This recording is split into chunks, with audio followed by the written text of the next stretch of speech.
Why do you wear the sign of the American Nazi Party? That's my Nazi Party. That's me.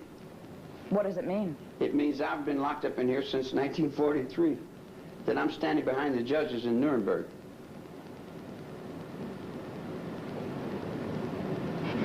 I think I need a little more explanation than that.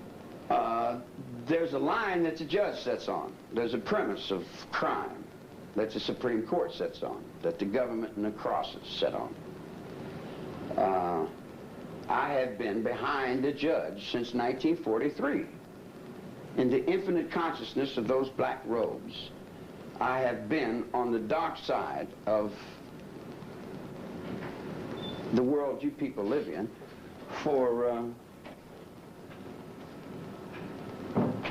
43 years, for a little over 43 years, you know. And you can't say, well, the Jews are the chosen children of God, and these Germans are no good because their forefathers fought. No.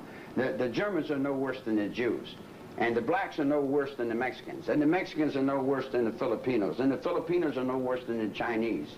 So how do you reach a one with that whole circle?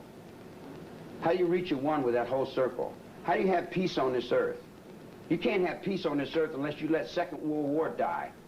You want to keep the Second World War going? You want to keep selling and buying Germans and dead Indians on TV every day? You know, that's got to stop. The Second World War's got to stop. And it's got to stop in the Jews. The Jews won't let the Second World War stop. They keep the Second World War going. They keep it going. They keep it going. They keep perpetuating it because they're making money. As soon as the Second World War was over, they never stopped the brainwash. The brainwash that they were selling the American public was making money.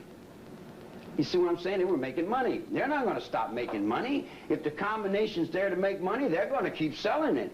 They'll sell it all the way till I'm in the cell with a guy named Millman, Jerry Millman. And he's got pictures of Hitler and Japanese and things all. I said, boy, Hitler must have been a hell of a guy. He said, Hitler was terrible. I hate him. I hate him. I said, why do you hate him? He said, I'm a Jew. I said, well, why do you enshrine this guy? Is he your daddy? And he looked up to his mother's fear. And his mother's fear was Hitler. Hitler was like his father figure.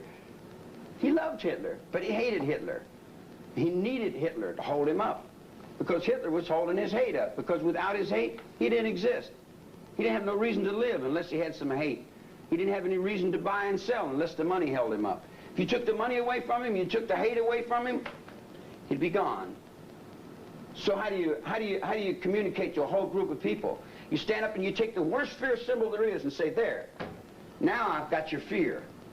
Now I've got your fear. And your fear is your power, and your power is your control. I'm your king of this whole planet.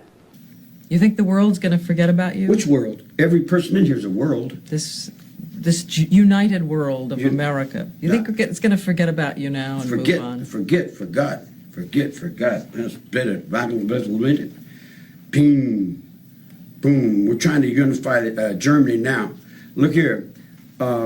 See, here's another thing you guys don't understand. You've got an underworld and an overworld. You guys live in the overworld. I live in the underworld, you know. It's like you think the Second World War is over. Second World War is not over. You understand what I'm telling you? The Second World War is not over.